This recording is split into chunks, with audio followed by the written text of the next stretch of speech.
Hello and welcome to Spinster's Library. I'm Claudia and today I want to talk about Possession by A.S. Byatt from 1990, or as I like to call it, The Secret History but Make It British. That's not entirely fair, although I'm sure I'm not the first person to draw comparisons between the two books, in particular with the dark academia trend of 2020 drawing new attention to novels like this one. This is the sort of book that's already being described as a modern classic. It was hugely popular at the time it came out, and I'm sure it will continue to be regarded as a classic in the future. The premise is as follows. Two academics conduct research into the private life of a well-known Victorian poet and uncover a web of secrets in the process. I'm sorry, this is one of those books that are best left with only the barest summary of the plot, because the last thing I want to do here is give too much away. I can talk about the protagonists though. There's Roland, a classic scholar type, a sort of hapless underling who stumbles across the first piece of a puzzle while conducting research in the British Library. Something that makes him suspect that there's more to the life of the subject of his research, which is the poet Randolph Henry Ashe. This leads him to contact the second main academic in the story, a woman named Maud, whose academic research has been focused on the lesser known and, in her opinion, much underrated Victorian poet by the name of Christabel La Motte. Bit by bit, the two of them uncover more and more clues that point to a connection between their respective studies of research, one that hasn't even been hinted at by previous researchers. The book is told in parallel timelines, with quotes and fictional ephemera sprinkled in between. As the reader, we follow along with Maud and Roland as they uncover the story of Ashe and La Motte, bit by bit. But we also get to see scenes from Ashe and La Motte's life from the Victorian timeline. Soon, Maud and Roland draw the attention of the academic community, and when all eyes are on them, they cannot risk making mistakes. This is an incredibly fun read if you are a fan of both historical fiction and of academic mysteries. These 19th century poets feel so real that it's very easy to believe that they were contemporaries of Dickens and Rossetti. In fact, after I started reading the book, a few chapters in, I had a quick Google to see if Ashe was a real poet, because the way that he is described in the book makes him sound so real. And the primary sources that are sprinkled throughout the book that make up the clues that give us an idea of these two poets are so well done, with a distinctive style that reads so authentic.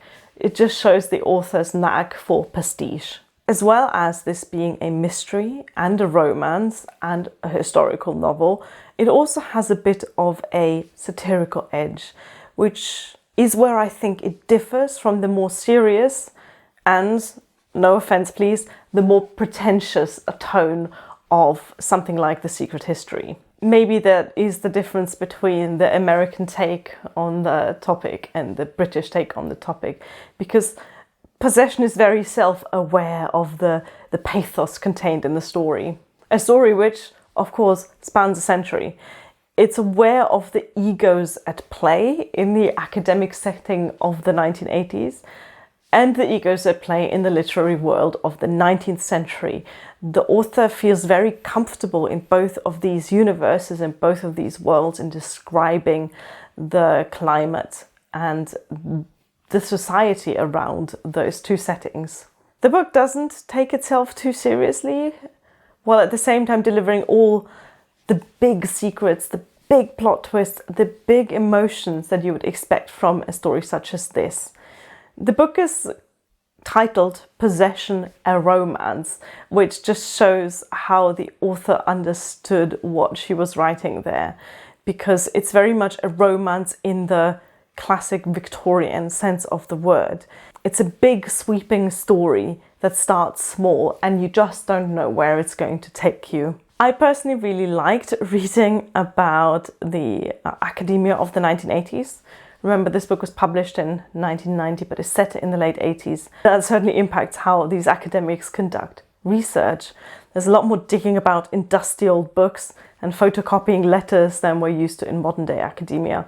I also enjoyed the infighting of the academic community, the different factions, British and American, the way that academics can be at war with each other, both when they're studying the same subject, but also academics who study different subjects, the constant fight for funding and for material. To me, that added a lot to the charm of this book. Of course, the novel makes academic research sound a lot more sexy than it actually is.